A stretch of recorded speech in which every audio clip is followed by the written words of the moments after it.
নির্বাচনী ইশতেহার অনুযায়ী ফ্যামিলি কার্ড, কৃষি কার্ড সহ বিভিন্ন ধরনের সুযোগ সুবিধা দেওয়ার কথা বলেছিল বিএনপি সরকার। তারই ধারাবাহিকতায় দেশের বিভিন্ন প্রান্তে ফ্যামিলি কার্ড বিতরণ করেছে সরকার। পাশাপাশি আগামীকাল দেশের বিভিন্ন জায়গায় প্রাথমিক পর্যায়ে কৃষক কার্ড বিতরণ করার কথা রয়েছে।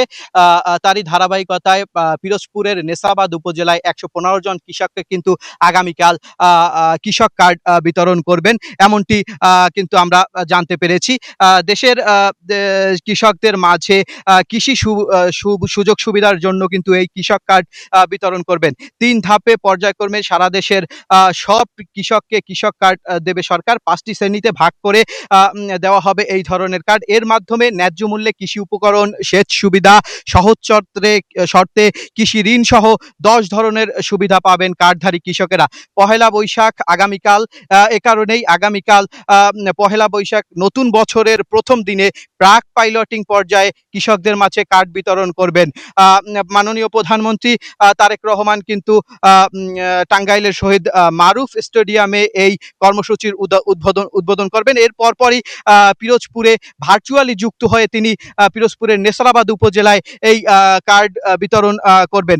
আমি এখানকার পিরোজপুরের জেলা প্রশাসক আবু সাঈদের সঙ্গে কথা বলেছিলাম। তিনি আমাদেরকে যেটি জানিয়েছেন যে আগামীকালকে পিরোজপুরের নেসারাবাদ উপজেলায় প্রাথমিক পর্যায়ে ১১৫ জনকে এই কার্ড বিতরণ করা হবে এবং এই কার্ডের মাধ্যমে এক একজন কৃষক ২৫০০ টাকা করে এই কার্ড থেকে সার এবং বীজ কিনতে পারবেন। এবং তিনি আমাদেরকে আরো যেটি জানিয়েছেন যে এই কার্ডের পাশাপাশি কিন্তু এই কার্ডের পাশাপাশি ৪টি করে গাছের চারাও এই কৃষকদেরকে বিতরণ করা হবে। ৪টি করে গাছের চারা বিতরণ করা হবে। তো এইখানে আগামীকালকে যে কৃষি কার্ড বিতরণ করবেন তার জন্য কিন্তু জেলা প্রশাসনের পক্ষ থেকে সব ধরনের প্রস্তুতি তারা নিয়েছেন, এটি আমাদেরকে তিনি জানিয়েছেন।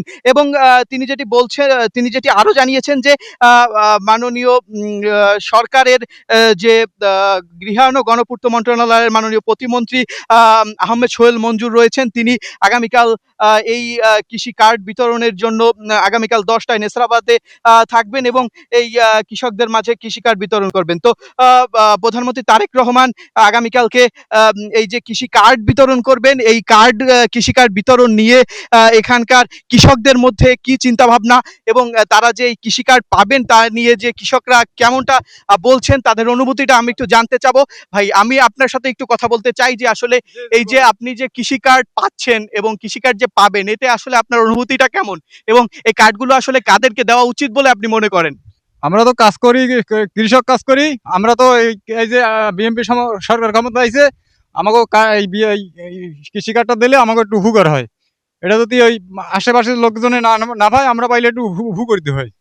আচ্ছা, আপনি যেটা বলছিলেন, দর্শক আমি আপনাদেরকে আরেকটু জানিয়ে রাখি যে আমি এখানকার কৃষকদের সঙ্গে কথা বলেছিলাম। তারা যেটা বলছেন যে আসলে এই যে কৃষি কার্ড যদি আসলে প্রকৃত যারা কৃষক রয়েছেন তাদের মাঝে বিতরণ করা হয়, সেক্ষেত্রে কিন্তু তারা সরাসরিভাবে উপকৃত হবে। আমি আরেকজন কৃষকের সঙ্গে একটু কথা বলবো। জি, আপনি তো আগামীকালকে কৃষি কার্ড পাবেন এবং এই যে কৃষি কার্ড দিয়ে আসলে আপনার কি ধরনের উপকার হবে বলে আপনি মনে করেন? সরকারে তো কৃষিকাজ দেওয়ার উদ্যোগ করেছে, কিন্তু আমরা কৃষিকাজ করি যদি এই কার্ডটা পাই তাহলে আমাকেও উপকার হবে এবং কৃষকও উপকার হবে।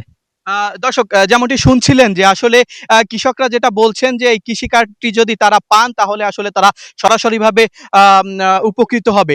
আমি এই আপনাদেরকে আরেকটু জানিয়ে রাখি যে এই কৃষি কার্ডের মাধ্যমে কিন্তু তারা ২৫০০ টাকা মূল্যের কৃষি বীজ এবং সার কিন্তু তারা পাবেন। তো আমি জেলা প্রশাসনের সঙ্গে কথা বলেছি। আগামীকালকের এই কৃষি কার্ড বিতরণ নিয়ে তাদের সব ধরনের প্রস্তুতি ইতিমধ্যে রয়েছে। তারা যেটা বলছেন যে তারা আশা করছেন যে আগামীকালকে উৎসাহ উদ্দীপনার মাধ্যমে পিরোজপুরের নেসারাবাদ উপজেলায় কৃষকদের মাঝে ১১৫ জন কৃষকের মাঝে কৃষি কার্ড বিতরণ করা হবে এবং সেখানে কিন্তু সরকারের প্রধানমন্ত্রী তারেক রহমান তিনি ভার্চুয়ালি যুক্ত হবেন এবং কৃষকদের সঙ্গে কথা বলবেন, এমনটি ছিল। তো এই ছিল পিরোজপুরের নেসারাবাদ উপজেলা থেকে আমার কাছে সর্বশেষ।